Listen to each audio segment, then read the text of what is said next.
Disprin की 2 गोलियां कूटकर शैम्पू में डालिए और फिर इसे बालों में लगाएं। ऐसा नुस्खा जो आपकी जिंदगी से इंतहाई बड़ा मसला खत्म कर दे।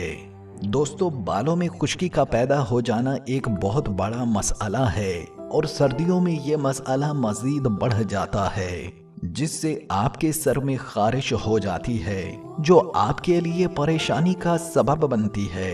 आज मैं आपको इस मसले का हल बताता हूँ, जिससे आपके सर की खुश्की में कमी आएगी और खारिश में भी आराम आ जाएगा।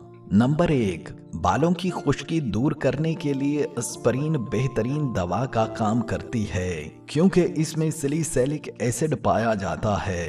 नंबर 2, ये खुश्की खत्म करने में काफी मददगार साबित होता है। नंबर 3, सबसे पहले एस्पिरिन की कुछ गोलियां लेकर पीस लें। अब इसमें शैम्पू शामिल करें, फिर इस आमेजे को 5 से 10 मिनट बालों में लगाकर रखें। इसके बाद सर धो लें। ऐसा करने से आपके बालों की खुश्की में कमी आ जाएगी।